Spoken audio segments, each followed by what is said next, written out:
Hello តោះឥឡូវយើងមកជាមួយនឹង Minecraft ទៀតហើយអ្នកមើលហូបបាយនៅអូខេបើអត់ទាន់ហូបបាយទេតោះឥឡូវយើងទៅរៀនខ្លាចជាបុគ្គលដែលគេខ្លាចរអាទាំងអស់គ្នាអញ្ចឹងថ្ងៃនេះគឺខ្ញុំនឹងនាំប្រិយមិត្តរបស់ខ្ញុំឲ្យមករៀនប្រើប្រាស់ជាមួយនឹងអាវុធដែលមានគ្រោះថ្នាក់នៅក្នុង Minecraft អញ្ចឹងអាវុធដែលគ្រោះថ្នាក់នៅក្នុង Minecraft នោះមានដូចជា Mesh ហើយនឹង Spear អញ្ចឹងអាវុធអស់ហ្នឹងបើយើងយកមក combo គ្នាក៏វាខ្លាំងមែនដែរដូចជា Mesh ដូចជា Spear ហើយបើយើងចេះ combo វាជាមួយនឹង Elytra ទៀតក៏វារឹតតែខ្លាំងទៀតតើឥឡូវកុំឲ្យខ្ញុំរៀនលេងតែម្នាក់ឯងចឹងខ្ញុំនាំប្រិយមិត្តរបស់យើងមករៀនលេងជាមួយគ្នាដើម្បីយកទៅ PVP យកទៅធ្វើជាបុគ្គលដែលគេខ្លាចរអាចឹងទៅតោះឥឡូវយើងកុំឲ្យខាតពេកយើងចូលទៅរៀនលេងវាទាំងអស់គ្នាចឹងគោលដៅសម្រាប់វាយគឺយើងអាចលេងវាជាមួយនឹង Iron Golem ឬក៏ Warden ក៏បានដែរព្រោះវាមាន hitbox ធំចឹងយើងវាយទៅគឺវាងាយស្រួលគឺវាងាយខុសទេអូខេឥឡូវខ្ញុំធ្វើការដាក់ជាមួយនឹង Warden មួយមកអូខេឥឡូវយើងបានដាក់ជាមួយនឹង Warden ហើយអញ្ចឹងដំបូងយើងរៀនលេងជាមួយនឹង Mesh ជាមួយនឹង Elytra មួយសិនអូខេឥឡូវខ្ញុំដាក់ជាមួយនឹង Mesh នៅលេខ1តមកទៀតខ្ញុំដាក់ Slab នៅលេខ2តមកទៀតខ្ញុំដាក់កញ្ជ្រួចនៅលេខ3អញ្ចឹង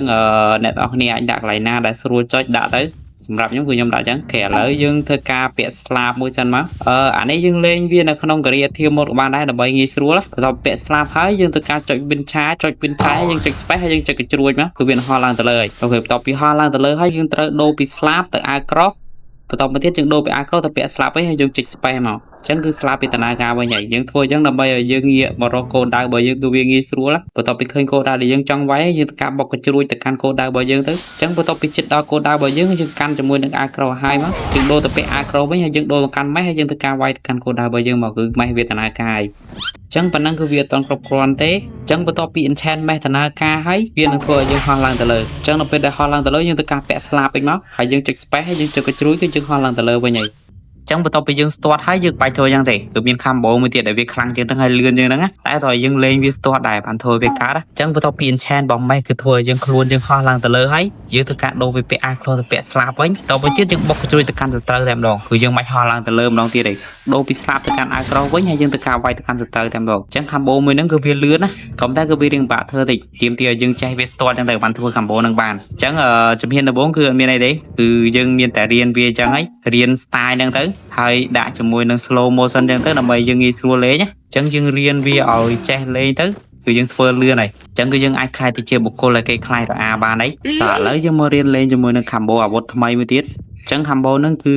ឺគេទៅបញ្ចេញថ្មីក្តៅទេអញ្ចឹងគឺមាន player ខ្លាំងច្រើនមែនតើប្រើវាសម្រាប់ PVP វាយគ្នាអញ្ចឹងគឺវាសាហាវខ្លាំងមែនតើអញ្ចឹង combo មួយហ្នឹងគឺវារៀងបាក់លេងជាង combo mesh ជាមួយនឹង Elytra ជាងមុនទៀតអញ្ចឹងវាទាមទារឲ្យយើងលឿនខ្លាំងហ្មងអូខេតោះឥឡូវយើងទៅមើល combo នៅបងប្អូនអញ្ចឹង combo មួយហ្នឹងគឺយើងប្រើ mesh ជាមួយនឹង spear អូខេអញ្ចឹងខ្ញុំធ្វើការដូរពី spear មកកាន់លេខ2មកអញ្ចឹងលេខ3ខ្ញុំដូរទៅកាន់ win charge វិញគឺខ្ញុំអត់ប្រើកញ្ជ្រួយទេព្រោះខ្ញុំអត់ប្រើ Elytra ដូចគ្នាព្រោះថាយើង combo ហ្នឹងអត់ត្រូវការកញ្ជ្រួចនិង Elytra ទេតែយើងអាចប្រើវា combo មួយគ្នាក៏បានដែរអញ្ចឹងគ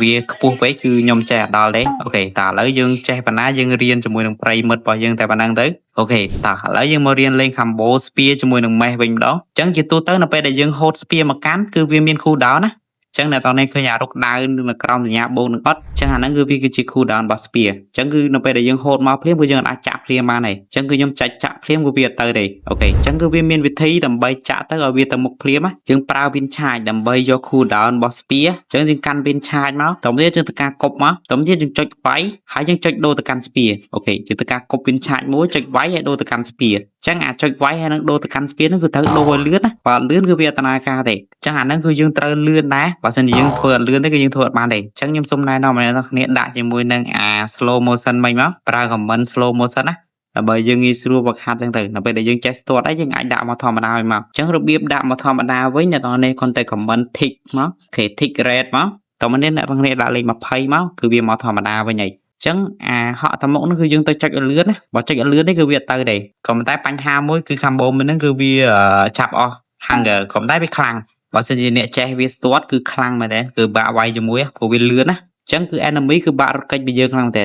អូខេតើឥឡូវបន្ទាប់ពីដឹងពីរបៀប combo ជាមួយនឹង win charge ជាមួយនឹង spear អីតើឥឡូវយើងមកមើលរបៀប combo mesh ជាមួយនឹង spear មួយទៀតដែលវាខ្លាំងដូចគ្នាដែរតែពេលដែលយើងវាយគ្នាតោះឥឡូវយើងធ្វើការរៀន combo នឹងបងប្អូន ចឹង combo ហ្នឹងគឺយើងយកស្ពាធ្វើជាចម្ងាយនៃការវាយរបស់មេះចឹងជាធម្មតាមេះគឺវាអាចវាយបានឆ្ងាយទេចឹងចម្ងាយមកគឺវាយអត់ដល់ទេក៏ប៉ុន្តែស្ពាគឺវាអាចចាក់បានឆ្ងាយជាងមេះអូខេតោះឥឡូវយើងទៅរៀន combo នឹងបងប្អូនគ្នាចឹងនេះគឺជាគោលដៅដែលខ្ញុំចង់វាយតោះឥឡូវទៅការហោះមួយហើយយើងដូរទៅកាន់ស្ពាចឹងទៅការហូរចាក់ឲ្យជាប់មកជិតដល់ enemy យើងទៅការដូរទៅកាន់មេះហើយទៅវាយតែម្ដងចឹងគឺវាវាយបានឆ្ងាយជាងមុនណាចឹងគឺចម្ងាយណាដែលស្ពាចាក់ដល់គឺមេះអាចវាយដល់ដូចគ្នាចឹងគឺ